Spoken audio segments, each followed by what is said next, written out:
Terima kasih. Bismillahirrahmanirrahim. Assalamualaikum warahmatullahi wabarakatuh.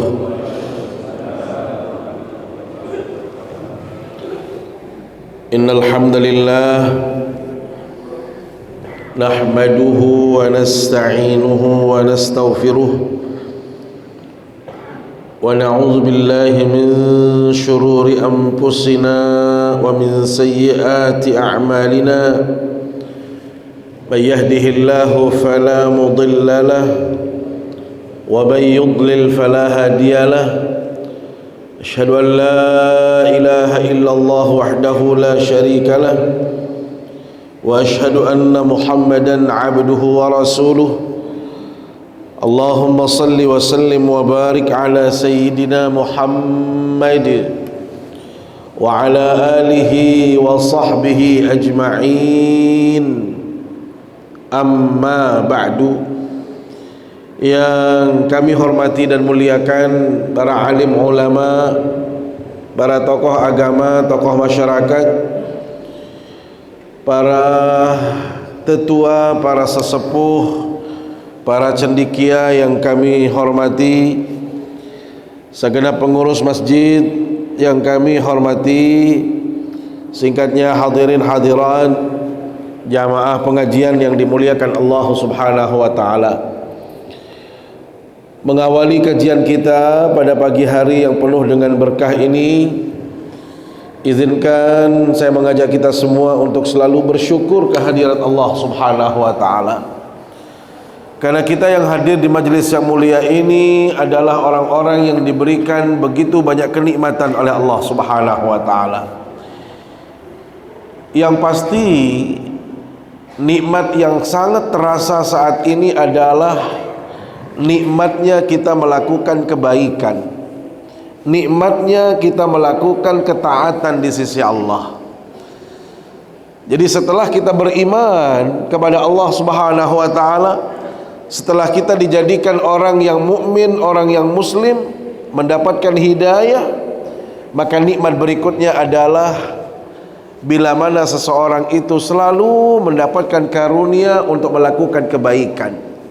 Halawatut ta'ah, nikmatnya kita melakukan ketaatan, kebaikan, amal saleh, itu adalah nikmat yang luar biasa.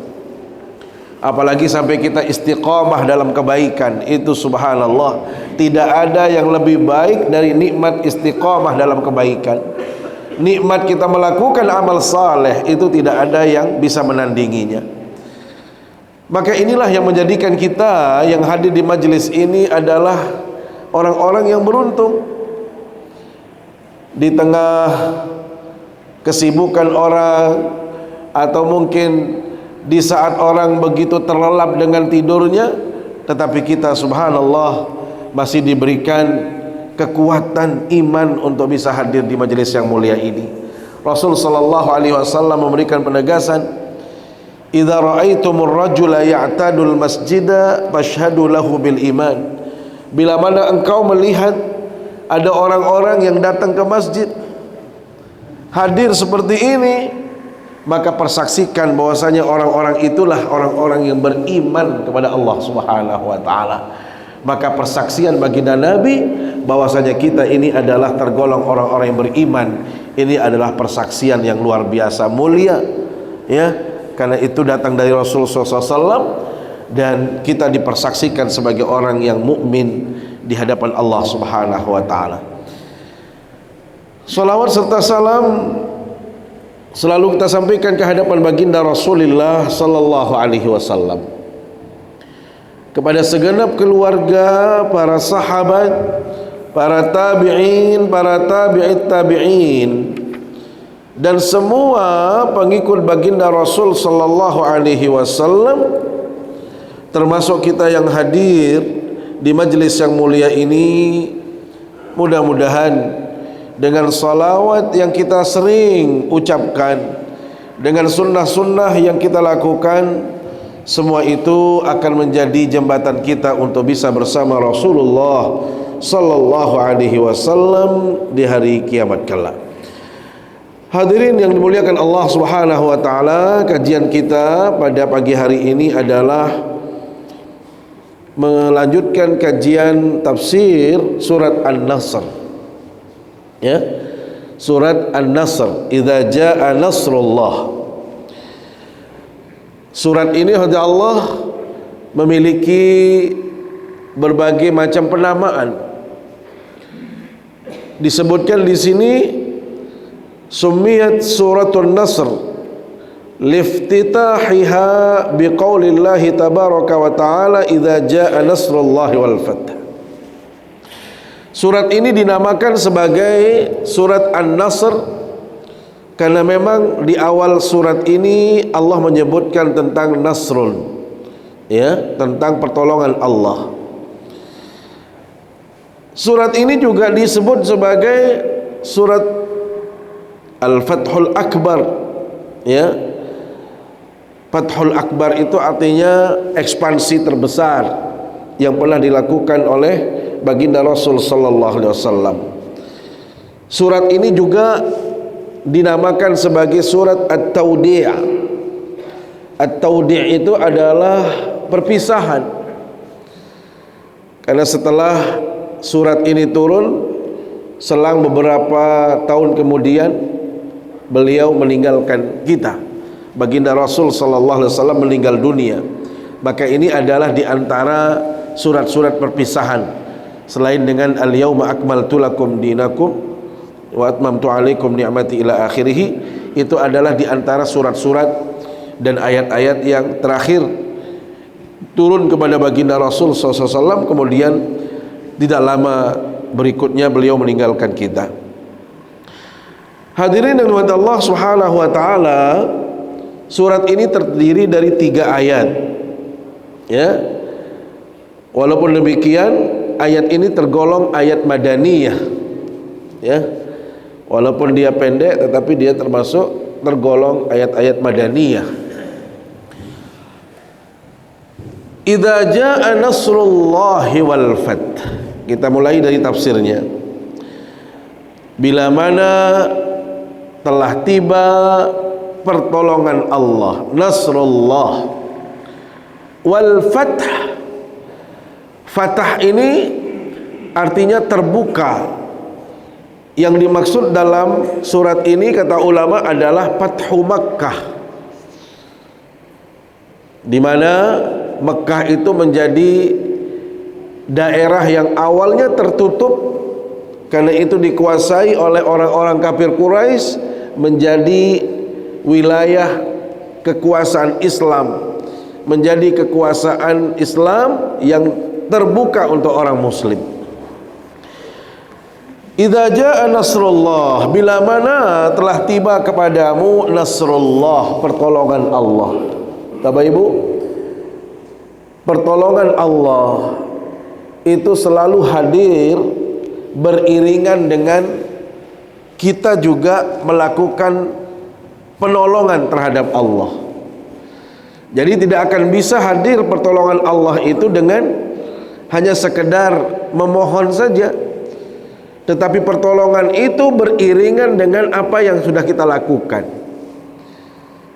Maksudnya bagaimana? Allah akan menolong hambanya di saat hamba itu benar-benar menolong Allah, di saat orang itu benar-benar melakukan perintah-perintah Allah, di saat orang ini benar-benar istiqomah dalam berbuat baik, barulah Allah akan menolong seseorang. Makanya dalam surat Muhammad ayat 7 Allah Subhanahu wa taala tegaskan, ya ayyuhalladzina amanu in tansurullaha yansurkum. Wahai orang-orang yang beriman, jikalau engkau menolong Allah, in tansurullah, jikalau engkau menolong Allah, yansurkum, maka Allah pasti menolong kalian. Pertanyaannya, bagaimana cara kita menolong Allah? Apakah ini menunjukkan Allah itu lemah? Allah itu memerlukan pertolongan? Tidak. Yang dimaksud dengan menolong Allah adalah imtithalul awamir wajtinabul nawahi. Bagaimana kita secara kontinu melaksanakan apapun yang diperintahkan oleh Allah. kita jauhi larangan-larangan Allah, itulah cara kita menolong Allah. Makanya di dalam hadis yang lain juga disebutkan, ihfazillaha yahfazka. Jaga Allah, maka Anda pasti dijaga oleh Allah. Bagaimana cara kita menjaga Allah? Laksanakan perintah-perintahnya. Hadirkan semua perintah-perintah Allah, jauhi larangan-larangan Allah dalam kehidupan ini, maka Anda pasti ditolong. Maka pertolongan Allah itu selalu beriringan dengan ketaatan kita. Dan itulah yang terjadi pada generasi-generasi sebelum baginda Rasul juga demikian. Kalau kita melihat para nabi, ya, membawa misi risalah kenabian, mereka itu benar-benar melakukan itu, menyebarkan ajaran agama, istiqomah mengajak, maka Allah membantu mereka. Ya, jadi bantuan Allah itu akan turun beriringan dengan kedekatan kita kepada Allah. Dan itu banyak sekali ayat-ayat yang beririsan dengan model seperti tadi. Fadhkuruni adzkurkum. Anda ingat saya, kata Allah, maka aku akan ingat kalian. Maknanya apa? Bila mana kita lupa kepada Allah, tidak mungkin kita diingat oleh Allah. Hal yang sama, kalau kita tidak menolong Allah, dalam artian kita tidak melakukan apapun dalam hidup ini, jangan pernah berharap Anda akan ditolong oleh Allah. Ya, kenapa? Karena pertolongan Allah itu beriringan dengan bagaimana usaha kita, upaya kita untuk mendekat kepada Allah. Itulah yang akan menarik pertolongan Allah itu hadir ke dalam diri kita. Makanya orang Islam itu dalam kondisi apapun selalu baik. Dalam hadis disebutkan, ajaban li amril mu'min, inna amrahu kullahu lahu khair. Orang yang beriman itu benar-benar menakjubkan hidupnya, membanggakan hidupnya, hebat hidupnya. Kenapa? Karena dalam kondisi apapun dia sikapi dengan baik. Bagaimana dia bersikap dengan baik? In asabathu sarra'u syakara. Bila mana Allah memuliakan dia, memudahkan rezekinya, dia diberikan segala yang dia inginkan, bukannya dia lupa kepada Allah, bukannya dia jauh pada Allah, tetapi apa? Dia bersyukur kepadanya. Lihat, jadi dalam kondisi seperti ini dia selalu ingat Allah, bersyukur kepada Allah. Nah, kita seringkali terjadi apa? Sebaliknya, di saat kita diuji dengan kemudahan, kita mulai lupa kepada Allah. Di saat kita hidupnya nyaman, mulai kita lupa kepada Allah. Ya, jadi kita justru jauh dari Allah itu di saat kita merasakan kenyamanan. Nah, inilah yang menjadikan kita tidak baik di hadapan Allah. Kalau kita menjadi pribadi yang baik, maka dalam kondisi apapun kita harus mengingat Allah, kita harus dekat kepada Allah. Hal yang sama, wa in asabathu dharra'u sabara fakana khairallah. Bila mana dia diuji oleh Allah dengan kesulitan-kesulitan, musibah yang terus bertubi-tubi, bukannya menjadikan dia jauh dari Allah, tetapi dia justru dekat kepada Allah. Makanya Allah menghadirkan pertolongan karena kita selalu dekat kepadanya. Ya, beda dengan orang-orang non-muslim yang di saat mereka mendapatkan ujian, ya mereka naik ke lantai sekian, bunuh diri, itu sudah lumrah. Mereka gantung diri. Nah, ini adalah cara-cara orang yang tidak islami. Nah, kita sebagai seorang muslim selalu berharap pertolongan kepada Allah. Tetapi ingat, pertolongan itu sebanding dengan kedekatan kita kepadanya. Ya, makanya beda kualitas doa kita di saat kita berada dalam situasi tertentu. Kalau kita sedang ujian, dulu mau ujian, doa kita juga terbaik, waktu terbaik kita datang. Makanya ya, karena kita terus mendesak, kita minta dengan tulus ikhlas, ya Allah mudahkan juga. Nah, tapi kita kan setelah selesai ujian berhenti kita berdoa seperti itu, ya kan? di saat kita dalam suasana tertentu saja. Nah ini yang kadang-kadang menjadikan kita jauh dari pertolongan Allah berikutnya, karena konsistensi kita di dalam mendekat kepadanya. Wal fath, terbukanya kota Mekah. Kota Mekah itu Allah adalah merupakan kota suci, ya. Maka membuka kota Mekah ini adalah menjadi satu strategi Islam dan merupakan kota yang sangat strategis. Awalnya Allah, kenapa Rasulullah Shallallahu Alaihi Wasallam melakukan atau mengirim pasukan ke kota Mekah untuk menaklukkan kota Mekah? Ini kan terjadi karena pengingkaran orang-orang kafir Quraisy terhadap perjanjian yang sudah mereka sepakati sebelumnya. Perjanjiannya apa? Itulah yang disebut dengan perjanjian Hudaybiyah. Jadi Fathu Makkah ini Allah terjadi di bulan Ramadan tahun ke-8 Hijriah. Beberapa tahun sebelumnya itu ada perjanjian di mana orang Islam dengan orang kafir itu boleh, ya, mereka mencari pertolongan satu sama lainnya, dan mereka harus menjaga kebersamaan tadi. Kenyamanan, keamanan itu harus terjaga. Tidak boleh saling menyerang, tidak boleh menzalimi dan lain sebagainya. Nyatanya Allah, ada beberapa kelompok kafir Quraisy atau kabilah-kabilah tertentu yang mencari perlindungan dengan orang-orang Islam. Ada Bani Bakar, ada Bani Khuza'ah dan lain sebagainya. Nah, ternyata di antara orang-orang ini ada yang melanggar perjanjian-perjanjian tadi.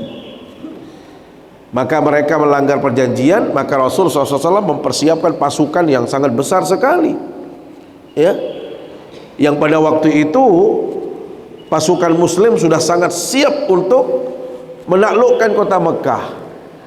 Maka karena melihat kondisi orang Islam yang begitu kuat, Abu Sufyan sebagai pemimpin kafir Quraisy pada waktu itu justru menyerah dengan baik-baik dengan mengakui Islam. Sehingga prinsipnya Islam pada waktu itu datang kepada Allah sebenarnya dari awal bukan untuk menyerang, tetapi karena mereka melakukan tindakan-tindakan makar, melakukan pertentangan, maka justru pasukan yang dibawa. Namun demikian Allah, tidak ada satupun pertumpahan darah terjadi. Sehingga mereka yang penting mau tunduk kepada pemerintahan Islam, mau dalam keadaan Islam, mau tidak Islam pun mereka dijaga kenyamanan, keamanannya oleh agama kita. Sehingga Rasul SAW berpesan kepada pasukannya, jangan menciderai siapapun, memerangi orang yang tidak mau berperang atau tidak melakukan tindakan-tindakan pembalasan, itu tidak boleh. Sehingga terjadilah penaklukan Mekah yang kita kenal sebagai penaklukan terbesar, dan itu teraman di dalam sejarah yang pernah terjadi. Nah, hormati Allah, kita tahu bahwasanya Mekah setelah ditaklukkan oleh orang-orang Muslim, maka di dalam ayat berikutnya disebutkan wa ra'aitan nasa yadkhuluna fi dinillahi afwaja. Anda akan melihat bahwasanya orang-orang yang akan masuk kepada Islam itu akan berkelompok-kelompok, bergerombolan, begitu banyak jumlahnya. Ini menunjukkan bahwasanya di zaman Rasul Sallallahu Alaihi Wasallam yang kita ketahui dulu orang-orang kafir Quraisy begitu menentang Islam. Setelah mereka melihat Islam masuk ke kota Mekah, maka mereka pun bersama-sama, berbondong-bondong, berkelompok-kelompok, itu mereka memeluk Islam. Dan apa yang terjadi pada saat itu, Allah juga akan selalu hadir sampai hari kiamat, ya. Karena itu adalah janji Allah SWT bahwasanya orang yang akan masuk Islam itu juga akan berkelompok akan dalam jumlah yang sangat besar, ya, di samping dalam jumlah yang misalnya sendiri-sendiri atau perorangan, tetapi dia juga orang itu masuk ke dalam agama Islam dengan cara bersama-sama atau berkelompok. Maka kita saksikan juga di dunia modern saat ini, Allah, ya, di Eropa, di Amerika, di belahan Afrika pun juga demikian, ya. Jadi memang Allah yang menjaga agama ini, Allah yang akan terus memberikan pembelaan kepada agama ini, di samping banyaknya orang-orang muslim, orang-orang yang beriman yang istiqamah di dalam menjaga keislaman ini, sehingga Allah Subhanahu wa taala juga akan memberikan pertolongan kepada kita. Wa ra'aitan nasa yadkhuluna fi dinillahi afwaja, ay absartan nas minal arab wa ghairihim yadkhuluna fi dinillah. Jadi Anda akan melihat bahwasanya orang-orang akan terus berbondong-bondong masuk Islam, baik dari kalangan Arab itu sendiri maupun dari non-Arab, ya. Jadi bukan hanya orang Arab yang masuk Islam, tetapi kita lihat, bahkan kita rasakan bagaimana di Indonesia sendiri juga negara yang sangat besar sekali di dalam meyakini Islam sebagai keyakinannya. Jama'at faujan ba'da faujin, mereka memeluk Islam itu secara berkelompok, datang dengan kelompok-kelompok, datang dengan grup, ya, datang dalam jumlah-jumlah yang sangat besar. Ini menunjukkan bahwasanya Islam itu tidak akan pernah hilang dari dunia.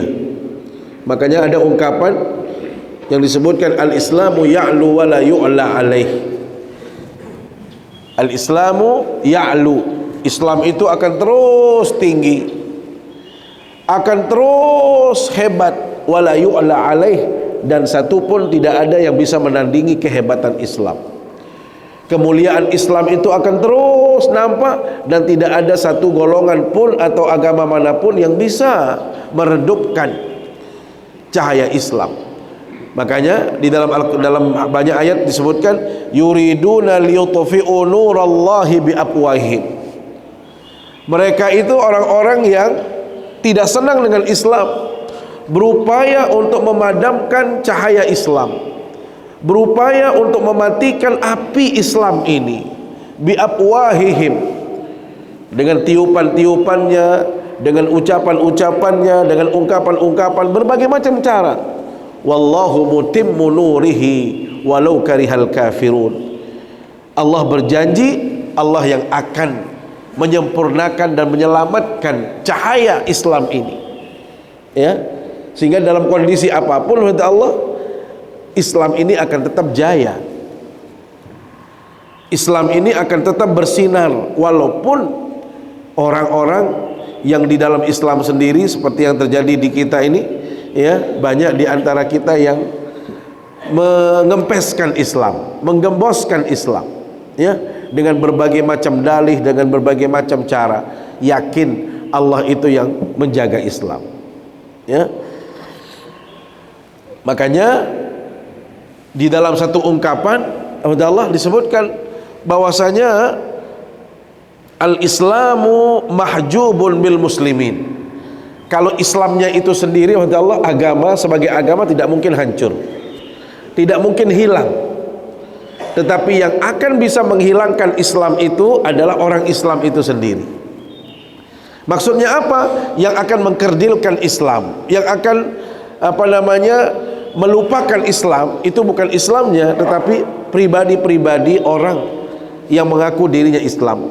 Makanya disebutkan al-Islamu mahjubun bil muslimin. Islam itu redup gara-gara orang-orang Islam itu sendiri. Bagaimana bisa kita meredupkan Islam? Ya dengan perilaku kita, dengan perangai kita, dengan tata cara kita. Kita sendiri mengaku diri sebagai Islam, nyatanya kita tidak Islam. Kita sudah mengaku diri bersyahadat, mengucapkan 2 kalimat syahadat, tetapi perilaku kita, perbuatan kita masih jauh daripada Islam, maka ini seolah-olah kita sedang menghancurkan Islam itu sendiri. Maka tugas kita adalah menunjukkan kepada orang lain bahwasanya kita ini benar-benar orang Islam. Ya, orang Islam itu adalah apa? Al-muslimu man salimal muslimuna min lisanihi wa yadihi. Orang Islam yang baik, kata Rasulullah SAW, adalah yang bisa menyelamatkan orang lain. Dari apa? Tutur katanya baik, ucapan-ucapan yang keluar dari mulutnya bagus, perilakunya selalu memberikan motivasi buat orang lain, tidak menyakiti sesama dan lain sebagainya. Itulah sebenarnya ajaran Islam yang disampaikan oleh baginda Rasulullah sallallahu alaihi wasallam. Wa ra'aitan nasa yadkhuluna fi dinillahi afwaja fasabbih, ya, fasabbih bihamdi rabbika wastaghfir, ai idza fatahta makkata wa intashara al-islama fashkurillaha ala ni'amihi bis salati lahu wa bitanzihi an kulli ma la yaliqu bihi. Bapak Ibu, ayat ini menunjukkan bahwasanya Fathu Makkah, membuka pintu Mekah dan tersebarnya Islam ke seantero dunia, itu adalah merupakan nikmat yang luar biasa. Maka Allah Subhanahu wa taala katakan, atas segala nikmat dan karunia Allah fasabbih, ya, karena ini adalah sebuah anugerah, karena tersiarnya Islam itu adalah anugerah yang sangat besar. Terbukanya kota Mekah setelah sebelumnya itu menjadi kota yang tertutup untuk orang-orang kafir saja, itu adalah anugerah. Maka setiap kali kita mendapatkan nikmat, Bapak Ibu, yang harus kita lakukan apa? Fasabbih bihamdi rabbika wastaghfir. Orang Islam itu selalu mensucikan Allah dan memuji Allah. Ini menunjukkan bahwasanya cara Islam dengan cara non-muslim itu berbeda. Setiap kali ekspresi orang muslim di dalam mendapatkan kenikmatan itu adalah selalu memuji Allah, selalu memuja Allah. Jadi dia tidak akan mungkin lupa kepada Allah. Tadi kita berikan contoh, jangan sampai kita mendapatkan nikmat kemudian kita lalai. Dan inilah yang sering kali terjadi. Kita dapat uang banyak, kadang-kadang membuat kita terlalu euforia yang berlebih itu menjadikan kita apa? Lupa untuk bersyukur. Makanya Islam mengajarkan kita setiap kali mendapatkan kenikmatan, sujud syukur itu adalah menjadi cara terbaik. Ya. Nah, kita ini sujud syukurnya itu jarang-jarang. Ya. Paling kalau kita ngelihat itu pun 1-2 orang kalau baru pulang dari Mekah. Ya, habis di bandara gitu. Padahal nikmat-nikmat yang lain juga banyak kita dapatkan. Idealnya setiap saat, setiap waktu kita menunjukkan ketertundukan, kepatuhan kita kepada Allah Subhanahu wa taala dengan selalu memuji Allah Subhanahu wa taala. Di dalam hadis Rasul sallallahu alaihi wasallam, an Aisyah radhiyallahu anha qalat, ma shalla Rasulullah sallallahu alaihi wasallam salatan ba'da an nazalat alaihi surah idza jaa. Rasul sallallahu alaihi wasallam tidak terlalu banyak mengucapkan kata-kata setelah turunnya surat ini. Ya, tidak banyak wirid-wirid yang beliau lakukan. Nah, setelah turunnya surat An-Nasr ini, Allah, beliau justru lebih banyak mengucapkan apa? Subhanaka Rabbana wa bihamdika Allahumma gfirli. Itu yang paling banyak beliau sampaikan. Jadi setelah surat ini turun, banyak doa-doa yang paling sering dipanjatkan oleh baginda Nabi itu adalah doa yang tadi disebutkan, Subhanaka Rabbana wa bihamdika Allahumma gfirli. Atau dalam riwayat yang lain, Bapak Ibu, disebutkan rawa Muslimun an Aisyata qalat kana Rasulullah sallallahu alaihi wasallam yukthiru min qaul. Dari Aisyah radhiyallahu anha, Jadi kalau sudah Aisyah yang meriwayatkan, karena memang beliau langsung berjumpa, selalu melihat, maka tentu ini menjadi persaksian yang sangat kuat sekali. Apa kata Aisyah? Kana Rasulullah sallallahu alaihi wasallam yuksiru min qaul. Rasul itu selalu memperbanyak amalan, memperbanyak ucapan. Apa itu? Subhanallahi wa bihamdihi astaghfirullah wa atubu ilaih. Sama, cuma berbeda redaksi dengan yang pertama tadi, ya. Bisa kita mengamalkan subhanaka rabbana wa bihamdika Allahumma gfirli, atau subhanallahi wa bihamdih astaghfirullah wa atubu ilaih. Coba sama-sama, subhanallah wa bihamdihi astaghfirullah wa atubu ilaih. Bapak Ibu, ini adalah amalan yang sering diucapkan oleh baginda Nabi selepas surat ini turun. Makanya Aisyah mengatakan, ma shalla Rasul sallallahu. Shalla itu artinya bersolawat. Salawat itu artinya kalau dari Rasul SAW adalah mengucapkan kebaikan-kebaikan. Rasul itu tidak banyak mengucapkan amalan-amalan. Setelah turun surat ini, maka beliau hanya fokus, ya, dengan ucapan ini. Jadi di sini ucapannya, Allah, ada unsur mensucikan Allah, subhanak, wa bihamdihi, itu adalah pujian yang menunjukkan rasa syukurnya baginda Rasul SAW, dan ini mengajarkan kepada kita bahwasanya setiap kali kita mendapatkan kenikmatan itu haruslah kita banyak bersyukur. Kemudian fasabbih bihamdi rabbika wastaghfir. Beliau memperbanyak istighfar. Pertanyaannya, kata Allah, istighfarnya Rasul itu dilakukan kenapa? Satu, hamba Allah, ini adalah pelajaran bagi kita bahwasanya kita tidak boleh lepas istighfar. Bahkan dalam hadis disebutkan, kana sallallahu alaihi wasallam yastaghfirullah wa yatubu ilaihi fil yaumi 70 marratan ila 100 marrah. Dalam riwayat dijelaskan, Bapak Ibu, Rasul itu tidak pernah kurang beristighfar, tidak pernah kurang bertaubat kepada Allah itu dalam sehari itu tidak kurang dari 70 kali sampai 100 kali sehari. Artinya apa? Tidak ada ruang sedikit pun untuk beliau lupa kepada Allah, ya. Setiap kali beliau lupa, dia ingat lagi kepada Allah. Makanya disebutkan sifat-sifat orang-orang yang bertakwa itu apa? Walladzina idza fa'alu fahishatan aw zalamu anfusahum dzakarullah. Jadi bila mana dia mau melakukan dosa atau dia akan mencoba zalim terhadap dirinya, dia selalu ingat Allah. Sehingga dalam kesehariannya itu, mohon maaf, tidak ada ruang untuk jauh dari Allah, tidak ada ruang untuk melakukan maksiat di hadapan Allah. Bapak Ibu, menarik untuk saya sampaikan satu hadis yang diriwayatkan dari Hanzalah ibn Rabi al-Usaidi. Ya, apakah Islam ini harus setiap waktu, setiap saat itu harus bertasbih, harus memuja Allah, atau beristighfar 24 jam?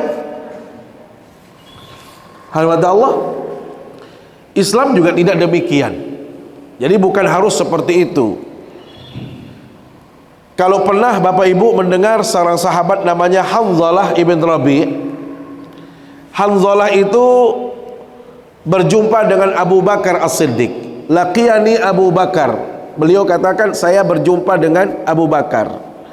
Maka begitu Abu Bakar bertanya kepada saya, kaifa anta ya Hanzalah, bagaimana kabarmu? Langsung beliau menjawab, nafaqah Hanzalah, Hanzalah sudah munafik. Kira-kira ada yang berani jawab seperti itu di sini? Gimana kabarnya Pak? Munafik saya. Ada? Hanya Hanzalah yang berani seperti itu. Kalau kita lah, ya alhamdulillah baik-baik saja kan, walaupun tidak baik-baik, bilang baik-baik. Ini kita nggak berani jujur. Tapi kalau Hanzalah ditanya oleh Abu Bakar, gimana kabarmu hari ini? Munafik saya. Loh, Saking kagetnya Abu Bakar, itu ucapan yang terlontar dari mulut beliau apa? Subhanallah. Jadi subhanallah itu adalah ungkapan yang di luar dugaan, di luar nalar, tidak masuk akal, kira-kira begitu. Makanya dalam konteks Isra dan Mi'raj diucapkan apa? Subhan. Jadi setiap ucapan-ucapan atau apa sesuatu yang aneh, yang di luar logika, itu kita menggunakan subhana. Termasuk ucapan Abu Bakar terhadap Hanzalah. Seharusnya beliau tanya, alhamdulillah saya semakin sehat, baik, iman saya bagus. Lah beliau katakan, saya sudah munafik. Terperanjat Abu Bakar itu sampai mengatakan subhanallah. Ada apa? Apa jawab Hanzalah? Bagaimana saya tidak munafik, Abu Bakar? Saya ini kalau sudah bersama Rasul, ikut pengajian sama Rasul, pacur, taat rasanya kalau sudah sama Rasul itu. Ya, kalau beliau sudah membahas tentang surga neraka itu, ya Allah, ka'annana ra'ya ainin, seolah-olah kita melihat surga dan neraka. Begitu beliau berbicara tentang surga, ya Allah, termotivasi kita untuk ibadah, semangat untuk beribadah. Untuk apa? Menggapai surga. Hal yang sama kalau beliau berbicara tentang neraka, seolah-olah kita mau masuk neraka semua. Takut kita, khawatir kita, semakin baik kita, terarah tutur kata kita. Ya terus, falamma kharajna minhu afasanal azwaj wal aulad wad dai'at. Abu Bakar, kalau saya sudah keluar dari majelis baginda Nabi, hilang semua itu.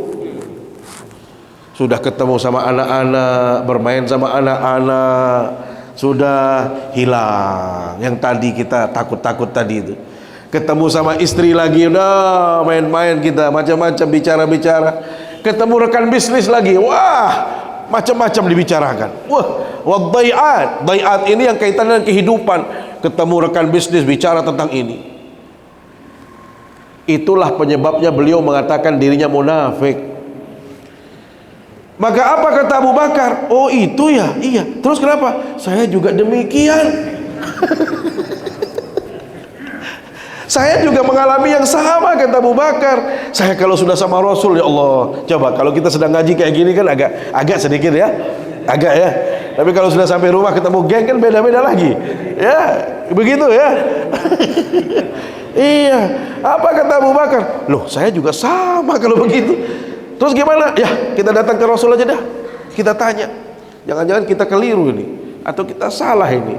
Langsung datang berdua. Ngapain Anda berdua ke sini? Begini ya Rasul, ini Hanzalah sudah mengatakan dirinya munafik ini. Kenapa? Kunna inda majlisika ya Rasulullah, tuzakkiruna bil jannati wan nar ka'annana ra'ya ain. Ya Rasul, kalau kita sudah berada bersamamu di majelismu, ini seolah-olah kita merasakan kenikmatan yang berbeda. Kalau bicara tentang surga, kita seolah-olah bagian daripada surga. Tapi kalau sudah neraka, seolah-olah kami ini neraka semua ini posisinya. Terus falamma kharajna min, begitu kita keluar dari mink, afasanal azwaj, kami ketemu anak-anak, ya bercengkrama, bermain, bergembira sama anak. Ya lupa yang tadi itu ya Rasul. Ketemu istri, ketemu rekan bisnis. Apa kata Rasul? Walladzi nafsi biyadihi, demi yang jiwa saya berada di tangannya, lau tadumuna ala ma taquluna indi, kalau Anda posisinya terus menerus, perasaan Anda sama, posisi Anda sama, ingat Anda juga sama, seperti Anda bersama dengan saya, maka Anda sudah menjadi malaikat. Ya, maka itu namanya malaikat. Tidurnya Anda sama malaikat, salamannya Anda sama malaikat, kemana-mana sama malaikat. Nah kita bukan malaikat. Ya, ada malaikat di sini. Jadi ini kita bukan malaikat. Ya Hanzalah, sa'atan. Kalau kita dalam agama ini ada waktunya, Semua ada waktunya. Ya. Bagaimana maksudnya? Sholat itu ada waktunya, zikir juga ada waktunya, kan begitu? Ya. Kalau sudah bisnis ya bisnis, kalau sudah urusan anak ya anak. Masa urusan anak juga istighfar banyak-banyak terus? Kapan ngurus anaknya? Astagfirullah. Ya anakmu mau ketabrak mobil masih istighfar untuk, misalnya begitu. Jadi ada waktu-waktunya. Kalau Anda bermain, bermainlah Anda. Kalau Anda sama istri, ya sudah, layaknya suami istri. Kalau Anda sedang kerja, ya kerja. Jangan waktu kerja Anda sholat, atau Anda apalagi Anda kerja waktu sholat. Ini nggak benar ini. Kan sholat itu sudah ada waktunya, maka sudah hadirkan dia sesuai dengan peruntukannya dan waktunya. Jangan waktu sholat untuk kita kerja, ya. Jadi tidak dibenarkan seseorang yang jam-jam sibuk, jam-jam kerja itu kita masih di masjid. Itu Sayyidina Umar itu paling marah, paling getol ke masjid, bawa tongkatnya, ya, bawa pecut itu, beliau ombah itu, beliau usir orang-orang yang di masjid. Kenapa? Kamu tahu langit itu tidak nurunin emas, ya. Kalau langit nurunin emas enak, kita duduk-duduk di masjid dapat emas, kita tinggal jual. Tapi itu harus dicari. Maka jangan diam jam-jam segini, jangan di masjid. Apa maknanya kata Allah? Salat atau melakukan kebaikan-kebaikan itu sesuai dengan waktunya. Makanya fa'ati kulladzi haqqin haqqahu. Semua itu ada hak-haknya. Istri punya hak, anak punya hak, Allah juga punya hak. Jadi semua itu punya hak. Jadi jangan sampai kita ditukar-tukar, ya, hak-hak Allah. Nah, Rasul sallallahu alaihi wasallam Allah mengajarkan kepada kita bahwasanya mengingat beristighfar beliau itu artinya tidak ada ruang sedikit pun untuk melakukan dosa. Makanya di saat kita berinteraksi dengan masyarakat, mohon maaf, yang tidak boleh itu begini. Pertama, jangan sampai karena urusan istri, urusan anak, urusan harta benda menjadikan kita lalai mengingat Allah, lupa kepada Allah. Padahal waktunya Allah itu sudah jelas dan singkat, padat lagi, tetapi kita masih pura-pura lupa. Contohnya, Allah, kalau Bapak Ibu persaksikan di rumah atau di proyek, ya tukang-tukang atau kita lah, tergantung jenis kondisi kita. Kalau kita seorang tukang atau peladen, dari pagi bawa pasir, bawa semen, bawa air, bawa luh-luh sampai lantai 2, itu kan tidak ada capek-capeknya kita. Tapi giliran Allahu Akbar, mulai kita sakit keng, mulai pusing, mulai kita sakit, semua sakit kalau sudah azan. Nah ini maksudnya. Jadi jangan begitu. Tadi Anda semangatnya luar biasa, kok begitu azan semuanya sakit? Nah inilah yang terjadi dalam kehidupan manusia, ya. Yo, kalau tadi semangatnya berat-berat pun ringan rasanya. Ya kita kalau di pasar atau di mana juga begitu. Nah giliran Allahu Akbar itu kok dari mana rasanya? Kok berat, malas. Nah ini yang tidak seimbang. Jadi maksudnya apa? Islam itu mengajarkan segala sesuatu ada waktunya. Waktunya sholat, sholatlah Anda. Jangan ditawar-tawar lagi. Waktu kerja ya kerja. Kira-kira begitu maksudnya Rasulullah SAW. Yang kedua, Bapak Ibu, hati-hati di saat Anda berinteraksi dengan masyarakat atau Anda di luar bersama teman, jangan sampai melakukan dosa. Jadi jangan sampai begitu berjumpa sama geng, mulai kita bicarakan aib, mulai fitnah orang, mulai menggunjing. Kan begitu yang terjadi. Nah kalau kita tidak melakukan hal-hal yang tadi, satu, kita tidak pernah melupakan Allah dalam artian kewajiban kita kepadanya, dan yang kedua kita tidak pernah melakukan dosa, itulah yang disebut dengan orang yang beriman yang baik tadi. Maka dalam Al-Quran disebutkan alladzina idza fa'alu fahishatan, bila mana dia melakukan dosa atau menzalimi diri, dia ingat kepada Allah, dia nggak mau itu. Kalau dia mau berdosa, dia tinggalkan dosa itu. Kalau dia mau membicarakan orang lain, oh dia tidak lagi melakukan itu. Inilah orang yang beriman. Maka Rasul SAW mengajarkan kita seperti itu. Beliau setiap saat Di samping beristighfar dengan ucapan, ya, tetapi beliau juga menjauhkan diri beliau dari dosa. Nah, terakhir Bapak Ibu, ternyata amalan ini beliau banyak lakukan karena tanda-tanda kematian itu sudah tiba.